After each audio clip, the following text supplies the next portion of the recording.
선지자의 제자들의 아내 중에 한 여인이 엘리사에게 부르짖어 이르되 당신의 종 나의 남편이 이미 죽었는데 당신의 종이 여호와를 경외한 줄을 당신이 아시는 바니이다. 이제 빚준 사람이 와서 나의 두 아들을 데려가 그의 종을 삼고자 하나이다 하니 엘리사가 그에게 이르되 내가 너를 위하여 어떻게 하랴? 내 집에 무엇이 있는지 내게 말하라. 그가 이르되 계집 종의 집에 기름 한 그릇 외에는 아무것도 없나이다 하니 이르되 너는 밖에 나가서 모든 이웃에게 그릇을 빌리라. 빈 그릇을 빌리되 조금 빌리지 말고 너는 내 두 아들과 함께 들어가서 문을 닫고 그 모든 그릇에 기름을 부어서 차는 대로 옮겨 놓으라 하니 이라. 여인이 물러가서 그의 두 아들과 함께 문을 닫은 후에 그들은 그릇을 그에게로 가져오고 그는 부었더니 그릇이 다 찬지라. 여인이 아들에게 이르되 또 그릇을 내게로 가져오라 하니 아들이 이르되 다른 그릇이 없나이다 하니 기름이 곧 그쳤더라. 그 여인이 하나님의 사람에게 나아가 말하니 그가 이르되 너는 가서 기름을 팔아 빚을 갚고 남은 것으로 너와 네 두 아들이 생활하라 하였더라. 아멘. 여러분에게 두 가지 감사 말씀을 좀 드리고 오늘 말씀 좀 시작하려고 합니다. 3주 전에 제가 재난구호금 이렇게 나오기 시작하면서 여러분들에게 말씀을 좀 드렸어요. 우리도 어렵지만 우리보다 조금 더 어려운 분들이 많이 계시는데 그분들을 위해서 우리가 조금이라도 나눴으면 좋겠습니다. 나눔 헌금을 좀 하십시다. 그런 말씀을 이제 드렸는데 2주간 그 전주 지난주 합해서 3천만 원 정도가 헌금이 됐어요. 참 어려운 때에 너무나 고맙다 그런 생각이 들어요. 여러분도 어렵잖아요. 다 좀 어려운 때에 그래도 그렇게 좀 하자 그랬더니 동참해 주시는 여러분들의 마음이 얼마나 고마운지 제가 너무나 감격스러웠어요. 다시 한번 감사의 말씀 좀 드리고요. 기도 제목이 있어요. 우리 교회가 여기에 있기에 주변에 어려운 분들이 적어졌으면 좋겠다.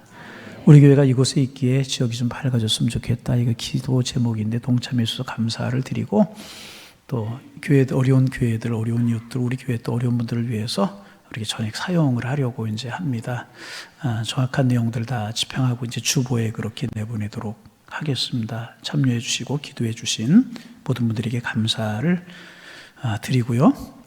또 한 가지는 뭐냐 하면 제가 이제 한두 번 이야기한 적 있나요? 40살에 오늘 예배 들어오는데 오늘 권사님도 그런 말씀 하신 청년 같을 때 제가 왔대요. 40살에.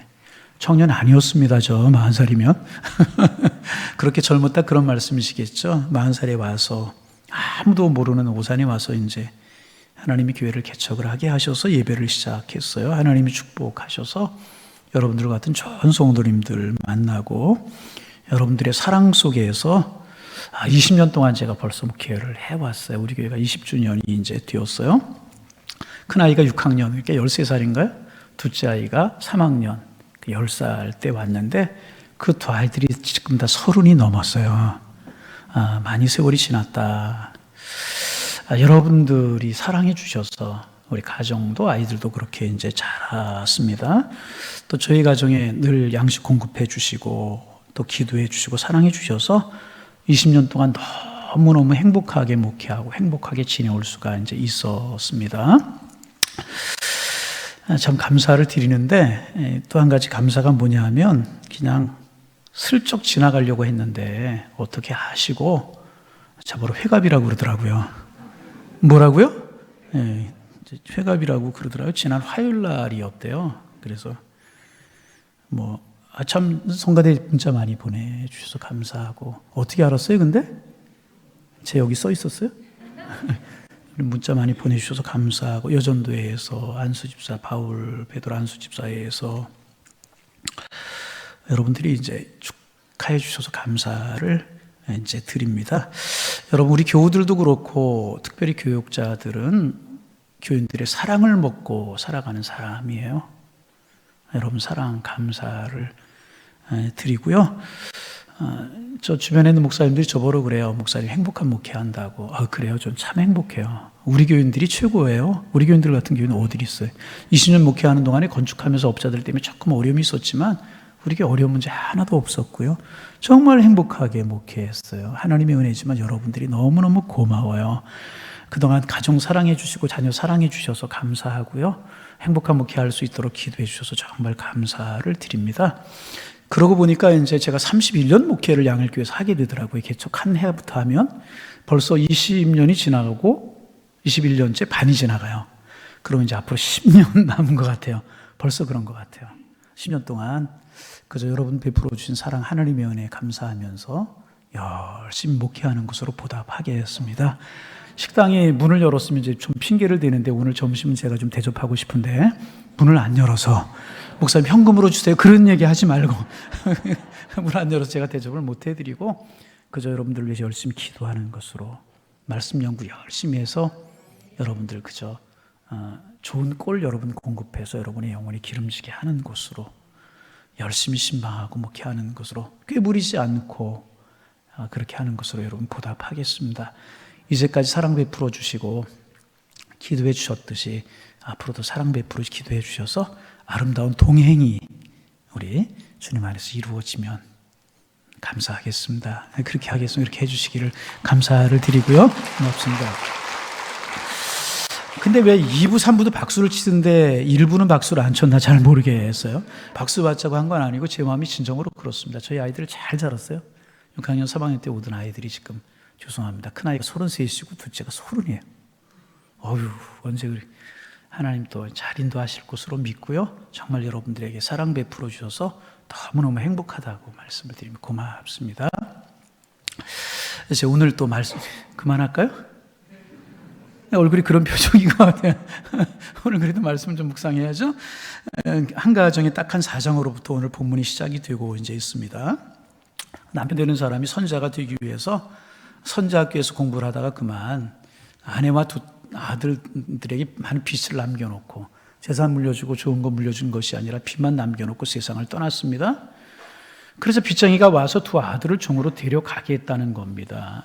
여인이 남편 잃은 것도 슬픈데 빚쟁이들이 와서 아이들을 종으로 데려가겠다는 거예요. 얼마나 어려웠겠습니까? 위기 상황을 만난 것입니다. 큰 위기를 만난 것이죠. 그런데 그때 이 여인의 머릿속에 누가 생각이 났냐 하면 엘리사 선지자가 생각이 난 거예요. 여러분, 위기 상황에서 누구를 생각하고 무엇이 생각나느냐가 참 중요합니다. 그런데 이 사람은 친구들 다른 거 생각나지 아니하고 엘리사 선지자가 생각이 나게 되었다는 것입니다. 아마도 이 엘리사 선지자는 죽은 남편이 다니던 선지자학교의 선생님이 아니었을까.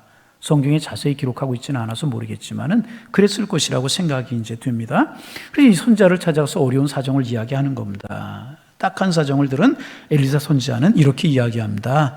내가 너에게 무엇을 해주면 좋겠느냐, 어떻게 해주면 좋겠느냐, 이렇게 이야기를 이제 합니다. 여인의 마음속에 기대감이 들지 않았겠습니까? 야, 이분이 내 문제를 해결해 주시려고 하는구나. 빚을 갚아주시려나? 아니면 돈을 주시려고 하는 것인가? 아니면 이분이 상당히 영향력을 가진 분이신데 빚쟁이를 만나서 탕감해 주라고 이야기를 하려고 하나? 이분은 보통 분이 아니니까 나서기만 하면 아마 해결이 잘 될 거예요. 그런 기대감 가시지 않았겠습니까? 그런데 여러분, 정작 엘리사 선지자가 이 여인에게 주는 것이 뭐였습니까? 아무것도 없어요. 엘리사 선지자가 이 여인에게 돈을 주었습니까? 아니에요. 빚쟁이에게 대신 사정을 말해 주었습니까? 아들들이 다 자라서 자력할 때까지 좀 참아달라고 이야기했습니까? 그것도 아니었었어요. 그럼 엘리사 선지자가 이 여인에게 무엇을 해주었습니까? 해준 것이 없는 것 같지만은 정말 중요한 것을 해주었습니다. 그것이 무엇인가? 엘리사 선지자는 이 여인의 시각을 바꾸어 주었습니다. 생각을 바꾸어 주었다는 거예요. 여러분, 우리가 세상을 살아가는 데 있어서요, 사물을 바라보는 이 시각, 가치관, 사고방식 굉장히 중요합니다. 예를 들면 이런 것입니다. 물이 컵의 절반 정도 담겨져 있어요. 그 컵을 보고 말하는 방법이, 그 물을 보고 말하는 방법이 두 가지가 있다고 그러죠. 어떤 사람은 비어있는 부분을 보면서 에이, 물이 절반밖에 없네, 그런데요. 다른 한 사람은 반을 마셨는데도 아직 반씩이나 남아있네, 와, 물이 아직도 반이나 있네, 그런다는. 똑같은 것을 바라보지만 어떤 눈으로 바라보느냐 하는 것에 따라서 완전히 생각이 달라지게 된다. 노만 핀센트 필 목사님이라고 하는 분, 여러분 잘 아시는 분이 계시죠? 어떤 중년의 이제 남자가 사업에 실패를 하고 빈센트 필 목사님을 찾아 탄식을 했다고. 하소연이 목사님, 저는 살 소망이 희망이 없습니다. 들어보니까 사업하느라 가진 돈을 다 날려버리고 말고 그 충격으로 죽을 생각을 지금 하고 있었던 것입니다. 노만 핀센트 목사님께서 그에게 이것도 해보십시오, 저것도 해보십시오, 격려하는 이야기를 한 것이 아니라 하얀 종이 하나를 주면서 지금 당신이 가지고 있는 것들을 하나하나 써보라고, 가지고 있는 것들 하나하나 써보라고 그랬다고 그래요. 그래서 이 사람이 한숨을 푹 내쉬니 앉아서 뭔가를 적기 시작을 하는데 뭐라고 적냐면, 아직도 나에게는 사랑하는 아내가 있다. 남편 된 여러분 아멘을 좀 하시기 바랍니다. 사랑하는 아내가 있다. 그리고 나를 너무너무 사랑하는 딸이 셋이나 있다. 딸 많은 집 아멘 하시기를 바랍니다. 나에게 아직도 건강이 있지 않은가. 그리고 이것도 좋고 저것도 쓰더니 벌떡 일어나 나가더라는. 가시게요. 목사님 고맙습니다. 다 없어진 줄 알았습니다. 다 잃어버린 줄 알고 나는 아무것도 없는 줄 알았습니다. 그런데 내가 가지고 있는 것을 이렇게 쓰다 보니까 그저 나는 돈 하나 잃었을 뿐이네요. 아무것도 없다고 생각을 했는데 제가 가진 것이 너무너무 많으네요. 아직도 많이 남아있네요. 깨닫게 해주신 목사님 너무 감사합니다. 그러고 가더라. 생각해 보니까 가진 게 훨씬 더 많더라는. 엘리사 여인에게 말합니다. 내 집에 무엇이 없는지 말하라. 이렇게 이야기했어요. 무엇이 있는지 나에게 말하라. 내 집에 있는 것을 말하라. 그래서 여인이 생각해 보았을 거예요. 우리 집에 뭐가 있을까? 그리고 머릿속에 퍼뜩 떠오르는 것이 뭐냐 하면 기름 한 그릇이 있지, 기름 한 병이 있지 생각이 났습니다. 여러분, 그러면 기름 한 병이 있는 거 생각이 났어요. 그러면 엘리자 선자님, 우리 집에요 기름 한 그릇이 있습니다. 그렇게 대답을 했어야 되는 거 아니었겠습니까? 그런데 여인이 뭐라고 그래요? 기름 한 그릇 외에는 아무것도 없습니다. 그렇게 대답을 하잖아요. 이 여인의 시각이 뭐예요? 아직도 물이 반이 남았네가 아니고 반뿐이 안 남았네, 이 시각이었다. 있는 것을 보는 것이 아니라 없는 것을 보는 쪽으로 이 여인의 시각이 기울어져 있었다는 것입니다. 그래서 엘리자가 내 집에 무엇이 있느냐 이렇게 물었음에도 불구하고, 아니 그렇게 물었으니까 우리 집에 기름 한 병 있습니다, 이렇게 대답하면 될 것을 기름 한 병 외에는 아무것도 없습니다, 이렇게 대답을 한 것입니다. 초점이 기름 한 병에 있는 것이 아니라 아무것도, 이렇게 힘들다, 이렇게 없습니다, 아무것도 나에게는 없어요, 헤쳐나갈 힘이 없습니다, 이렇게 지금 이야기하고 있는 것이. 그러면 조금 더 우리가 생각을 해서 이 여인에게 정말 있는 것이 아무것도 없었습니까? 아니에요. 생각해 보세요. 훌륭한 선지자가 옆에 계셨잖아요. 우리 담임 목사님하고는 다른데, 그래요? 훌륭한 선지자가 있었잖아요. 아멘. 그릇을, 기름 한 그릇에 기름이 있었고, 이 당시에 고대 사회에 그릇이 귀했잖아요. 고가인 그릇을 빌려줄 수 있는 가슴이 따뜻하고 사랑스러운 이웃들이 그에게 있었잖아요. 그뿐입니까? 아들이 둘씩이나 있었어요. 어머니와 두 아들들이 무엇보다 건강했다는 것입니다. 그러면 여인이 아무것도 없다고 하는 것은 자기의 생각일 뿐이었지요. 사실은 여인에게 아직도 많은 것을 가진 여인이었다. 그래서 여러분, 생각을, 시각을 바꾸는 것이 중요한 거. 종종 TV를 보면서 눈길이 머무는 그런 프로그램이 제게 있어요. 그게 뭐냐 하면 아프리카, 아시아 여행하는 그런 프로그램들이 있잖아요. 왜?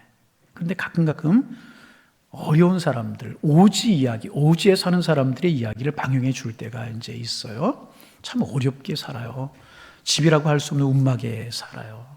우리가 필리핀의 성도님들 헌신해 주셔서 장학관 짓고 또 이제 교회 짓고 그러면서 거기도 가봤지만 거기도 그렇잖아요. 산속에서요, 비가 오면 그대로 방이라고 하는 곳에 비가 떨어지고 짐승이 들어오고, 도대체 이 거적 같은 거 덮고 자고 살고 깔고 자고 살고, 이 그릇이라고 하는 시끄럽게 찌그러지고 그을리고 그런 것들 몇 개 받고, 옷도 대강 걸치고 그렇게 살아요? 우리 주면 입지 못할 그런 거 입고 살아요?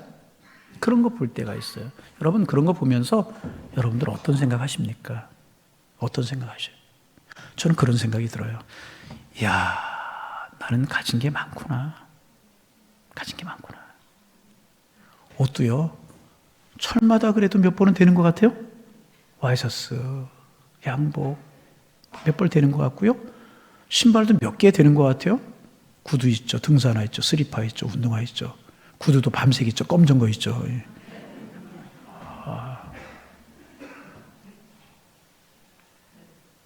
그러면서 드는 생각이 뭐냐면, 야, 나는 가진 것이 많구나.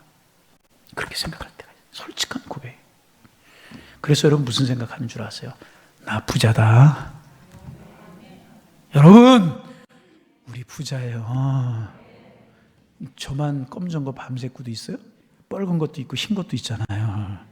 노란 것도 있다고요? 그렇잖아요. 엄청나게 하나님 우리에게 많은 것들을 주셨잖아요.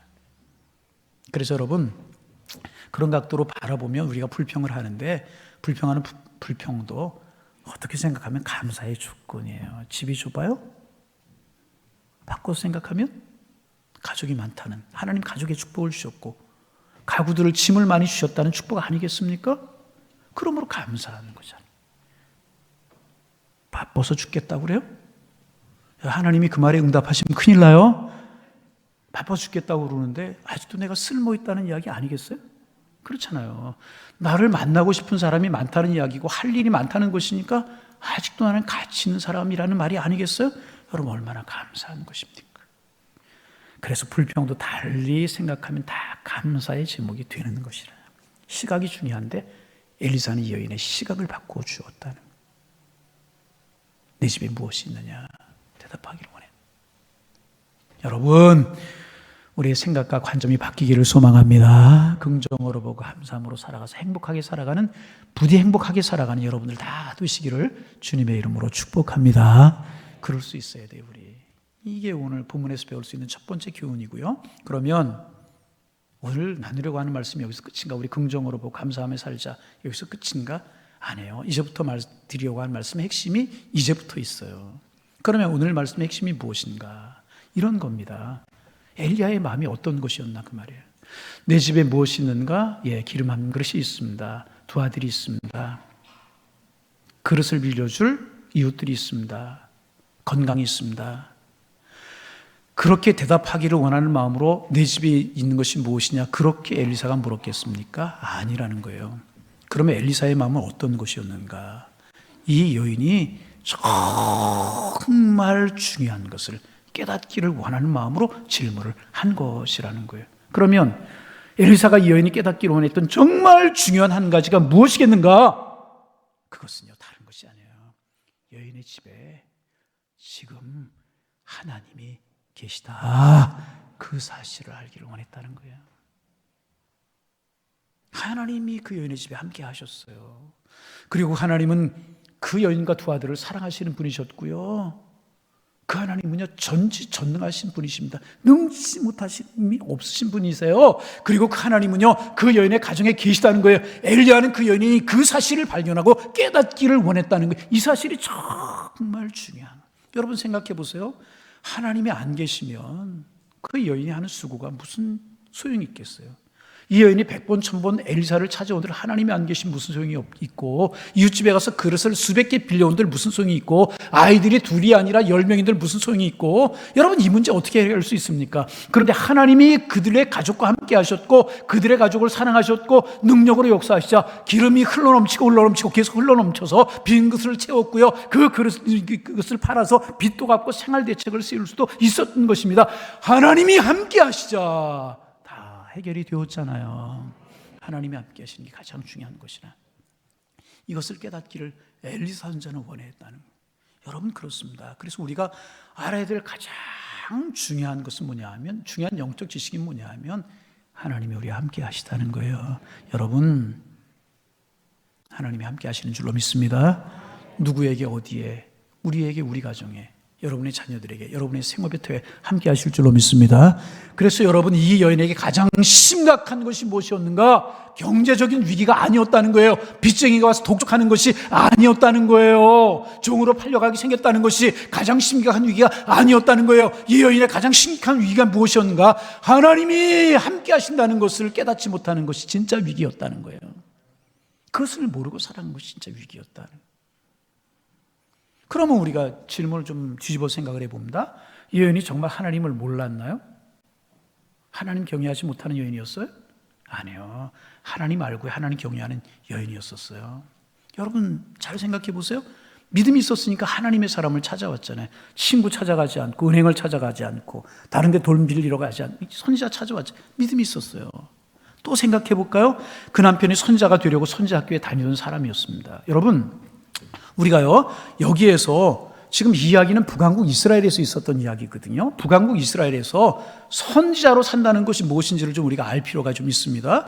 모세 이후로 율법에 따라서 선지자들 말고 레위인이나 제사장들은요 성전으로부터 그들의 생계를 꾸려나갈 음식, 생활비 이런 것들을 공급받았어요. 여러분이 저에게 생활비를 주시고 그래서 제가 살아가는 것처럼 제사장이나 레위인들은 그렇게 살 수 있었다는 거죠. 제도권에 있는 사람들이 레위인들, 제사장들이었습니다. 그런데 선지자들은 제도권 밖에 있는 사람들이었었어요. 제야인사 비슷한 그런 사람들이었었어요. 그들 보장된 게 아무것도 없었다는 거죠. 그저 자기 생활을 하다가 하나님의 말씀이 임하며 하나님의 성령이 임하면 그때 나가서 하나님 앞에 쓰임받고 하나님의 말씀을 전하는 사람들이 선지자들이었기 때문에 선지자들은 아무런 대책이 없는 사람들이었었어요. 성경에 보면 호세아가 그랬나요? 누가 그랬나요? 빵 굽는 사람도 있었고요. 아모스, 드고아의 목자였었고요. 오늘 우리가 나누는 이 엘리사만 해도 12결이 소를 몰면서 농사를 짓던 농부였었어요. 그러니까 제사장과 레위인들은 성전에서 받는 것이 있어 기본 생활을 할 수 있었지만 선지자들은 그런 게 없으니까 너무너무 삶이 어려웠어요. 그러다 보니까 권력은 잡은 사람들이 선지자들에게 내가 너희들 먹고 살 거 줄 테니까 나를 위해서 예언하고 나를 위해서 좀 유리한 예언을 해? 내 비유에 거슬리는 예언하면 국물도 없어? 이렇게 하니까 권력층의 눈치를 보다가 거기서 굴종을 하고 그래서 하나님의 말씀을 전하는 것이 아니라 권력자들의 비유를 맞추면서 엉터리 예언하는 거예요. 우리가 발람 같은 선지자들을 대표적으로 볼 수 있지 않습니까? 그래서 구약성경에서 거짓자들이 나오게 되는 것입니다. 지금 이야기, 엘리사 이야기 북왕국에서 있었던 이야기라고 말씀을 드리잖아요. 이 북왕국은 여로보암이 왕이 되면서부터 초대왕이 여로보암이잖아요. 왕이 되면서부터 금송아지 우상을 베델과 달에 만들어서 이게 하나님이다 그러고 섬기고 하나님 섬기는 신앙을 없애버리려고 했어요. 그런 흐름이 지금 내려와서 이제까지 온 것입니다. 여러분 거기서 선지자로 살아간다는 것이 얼마나 어려웠겠습니까? 정말 하나님을 경외하는 믿음이 없으면 하루도 버티기 힘든 것이 북왕국에서 선지자로 살아가는 것이었을 것이라는 거죠. 그런데 어느 날 남편이 난데없이 이야기를 하는 거예요. 여보, 아무리 기도해보고 생각해보아도 하나님의 선지자가 되어야 될 것 같아. 나 선지자학교에 들어가야 되겠어. 여인의 가슴이 철렁하지 않았겠어요? 우리 뭐 먹고 사나? 걱정이 되었을 거예요. 여인이 그런데 반대하지 않았어요. 여보, 정말 당신의 뜻이 그러다면 우리 어떻게 살 수 있지 않겠습니까? 당시 뜻대로 엘리사 선생님이 계시는 그곳으로 가서 훈련받으시 그러면 동의를 했었기 때문에 이 남편이 선지자학교에 갈 수 있는 것 아니었겠습니까? 그러므로 남편도 믿음이 있었던 여인이었을 뿐만 아니라 이 여인도 믿음 있는 여인이었다는 것입니다. 결단력도 있었다는 것입니다. 믿음 있는 여인이었다는 것입니다. 그러면 여러분 문제가 무엇이었습니까? 아주 중요한 것이 있어요. 이 여인에게 믿음이 있긴 있었지만은 막상 힘든 일을 만나자 어려운 일을 만나자 그 믿음이 아무런 힘을 발휘하지 못했다는 거예요. 이것이 문제였다. 믿음이 있었어요. 신앙이 있었어요. 하나님 살아계신 믿었어요. 그러나 막상 어려운 문제, 삶의 어려움 만나게 되자 그 믿음이 아무런 위력을 발휘하지 못했다는 거예요. 그래서 우리 집에 아무것도 없습니다. 그러면 다른 사람처럼 똑같이 당황하고 똑같이 방황하고 똑같이 눈물을 흘리면서 믿음의 위력을 전혀 나타내지 못하고 있었다는 것입니다. 이 상황에서 이 여인의 눈에 하나님이 보이지 이것이 문제였다. 그러면 성도 여러분, 엘리사가 듣고 싶은 대답이 무엇이었겠습니까? 지금 우리 집에 기름 한 병이 있습니다. 이웃도 있고 그릇도 있습니다. 이거 듣고 싶은 대답이었겠습니까? 아니었다는 것입니다. 엘리사 선지자가 이 여인에게 듣고 싶은 대답이 뭐였겠어요? 이런 거였을 거예요. 엘리사 선지자님, 생각해 보니까요, 그래도 우리 집에 하나님이 계시네요. 이것을 듣기를 원했다. 하나님이 계시네요. 그렇다면 여러분의 집에는 뭐가 있으십니까? 여러분의 집에 뭐가 있습니까? 라고 물으면 여러분은 뭘 대답하시겠어요? 목사님, 그저 그냥 집 한 칸 장만에 삽니다. 노후에 조금 괜찮아야 되니까 적금도 조금 푼 거 있고요. 뭐 보험도 좀 들어놨습니다. 똑똑한 아이들도 있고요. 주식 조금 있고요. 땅도 조금 있어요. 이것도 있고 저것도 있어요. 이렇게 대답하시겠습니까? 그럴 수도 있고요. 그것들 모두 다 중요한 것 아닌 거 아니고 중요한 것이지만은 정말 우리가 해야 되는 대답은 따로 있다는 거예요. 무엇입니까? 나의 인생에 하나님이 계십니다. 우리 가정에 하나님이 함께 하십니다. 이 대답 우리가 할 수 있어야 될 것이라. 묻습니다. 여러분의 가정에 무엇이 있습니까? 다시 물어요. 여러분의 가정에 하나님이 계시는 줄로 믿습니다. 이 대답할 수 있어야 될 것이라. 다른 거 다 있어도요. 하나님 안 계시면 속된 표현 써서 죄송합니다. 꽝입니다요. 많아도 하나님 안 계시면 소용이 없는 거예요. 없어도 하나님 계시면 축복인 거예요. 그날 여인에게 인생의 전환이 왔어요. 기름 한 그릇 외에는 없는 줄 알았는데 하나님이 우리의 가정에 함께 계시는구나. 그리고 하나님이 우리 가정을 이렇게 사랑하시는구나. 자신 안에 계시는 하나님으로 인한 용기를 가지게 되었을 것이고요. 두려움이 없이 인생을 살아나가게 되었을 것이라. 인생의 전환이 왔을 것이라. 여러분, 요즘 정말 희망이 없는 것 같은 생각이 들 때가 많죠. 그래서 어떤 분들은 뉴스 보기가 걱정이 된다는 분들도 계십니다. 여러 가지 지표들을 보면 경제적인 상황이 어려워지는 것 사실인 것 같아요. 그렇잖아요. 정도 끈끈한 정도 사라져가고 또 한국교회를 공격하는 공격도 심해지고 영적 토양도 척박해지고 있다고들 말들을 하지 않습니까? 이때에 물이 반변밖에 없어. 그렇게 보는 눈으로 보면 우리에게 희망이 없는 것처럼 보이는 거예요. 소망이 없는 것처럼 보여요. 그러나 아직도 많이 남았네. 아니, 하나님이 나와 함께 하시네. 우리 가정에 함께 하시네. 이 민족에 함께 하시네. 이런 눈을 가지면 쓰러진 가정들이 일어나고 쓰러진 인생들이 회복이 되고 이 민족 회복되고 한국교회가 다시 부흥하게 될 줄로 믿습니다. 하나님 여러분과 저와 함께 하셔요. 여러분의 자녀들에게도 함께 하셔요. 우리 양일교회, 한국교회 함께 하시는 줄로 믿습니다. 한국교회가 하나님이 함께 계신다는 깨닫고 그 하나님을 구체적으로 의지하면 다시 일어나게 될 것입니다. 가정의 달 5월을 우리가 지내요. 어린이 주일 첫 번째 주일 지냈고요. 어버이 주일 두 번째 주일 지냈어요. 지난주에 스승의 주일, 청년 주일 같이 지내면서 선생님들 축복하고 스승됨을, 제자됨을 또 청년들 우리가 축복했어요. 다음 주면 이제 가정의 달이 끝이 나게 이제 됩니다. 여러분, 가정의 달을 지내면서 우리의 마음이 가장 중요하게 생각되는 게 뭐예요? 가뜩이나 어려운데 이것저것 털리는 거 많았다. 아이들한테 털리고 어른들이 그거 생각나요? 여러분, 가장 중요한 거 우리가 깨달을 수 있어야 돼요. 하나님이 우리와 함께 하신다. 우리 가정에 하나님이 계십니다. 깨닫게 되고 그 고백이 우리 모두의 고백이 되기를 소망합니다. 그리고 그 하나님으로 인해 승리하는 여러분들 다 되실 수 있기를 주님의 이름으로 축원합니다. 핵무기의 위협과 미사일의 위협으로부터 누가 우리를 도와줄까? 코로나 이 어려운 전국을 어떻게 하면 헤쳐나갈 수 있을까? 어떻게 이 나라를 지킬 수 있고 우리 자녀들을 지킬 수 있을까? 여러분, 하나님 우리 함께 하심을 믿으시길 바랍니다. 하나님께 함께 하시면 우리를 누구도 무너뜨릴 수가 없는 것이고요. 그 하나님 결코 졸거나 주무시지 아니하시는 분이십니다. 우리를 떠나지지 아니하실 줄로 믿습니다. 아무리 어려워도요, 하나님 계셔요. 아멘. 그래서 두 가지 믿음. 하나님 있는 것 같은데 아무런 열매가 없는 믿음이 있어요. 죽은 믿음이에요. 하나는 정말 역사하는 믿음이 있어요. 살아 역사하는 믿음이 있어요. 주님, 하나님 부르고 하나님을 경외하는 것 같은데 구체적인 어려운 상황, 힘든 상황이 딱 부딪히면 아무것도 못하고 나가 떨어지는 신앙이 있어요. 뒤로 물러가는 신앙이 있어요. 그런가 하면 믿음 신앙 없는 것 같은데 삶의 어려운 환경 있을 때 정말 믿음이 필요할 때 하나님을 의지하면서 늘 하나님께 기도하며 찬송하면서 하나님이 하신 일을 경험하면서 능력 있는 신앙인의 삶을 살아가는 그런 그리스도인들이 있습니다. 어떤 신앙이십니까? 지금 엘리사와 여인의 차이가 바로 그것이었다는 거예요.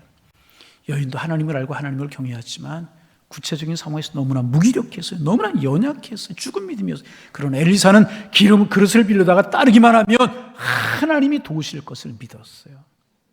살아있는 믿음을 가졌습니다. 여러분, 저는요, 저를 포함한 우리 하나님께 모든 성도님들이 이런 살아있는 믿음을 가지게 되시기를 소망합니다. 사람은요, 우리의 형편을 공감해 줄 수 있지만 우리의 문제를 해결해 주지 못해요. 나를 위해 울어줄 사람이 있어요. 그러나 내 문제를 해결해 주지 못해요. 그러나 하나님께서는요, 우리의 문제에 깊이 개입하셔서 해결해 주시고 일으켜 주시고 채워주시고 살펴주시고 인도해 주시는 분이십니다. 하나님 안 믿는 거 아니지만 구체적으로 내 속에서 체험하지 못한 분들 계십니까? 이제 하나님을 구체적으로 느끼고 체험하는 살아있는 그런 신앙인들이 되시기를 소망합니다. 하나님 나와 함께 하심을 믿습니다. 무슨 일이 있어도요, 나 하나님 따라갈 거예요. 하나님 나 책임져 주실 것이니까. 그러면 살아가는 믿음을 가지고 하나님과 찬송하면서 주님과 행복한 동행을 하며 살아가는 여러분 되시기를 소망합니다. 여기는 어떻게 끝났어요? 그래서 그냥 아들 종으로 팔리고 말았어요? 애통하다 죽고 말았어요? 아니잖아요. 그릇 빌려오고 따르니까 또 그릇이 기름이 넘치고 기름이 넘치고 기름이 넘치고 기름이 넘치고 기름이 넘. 그 몇 번 해야 아멘 하는 것이겠어요? 하나님의 은혜 경험하며 살아가죠. 믿음으로 살고 하나님 이제 체험하며 살아가셔서 찬송하며 승리하며 살아가는 우리 모두 다 되시기를 주님의 이름으로 축복합니다. 하나님 고맙습니다.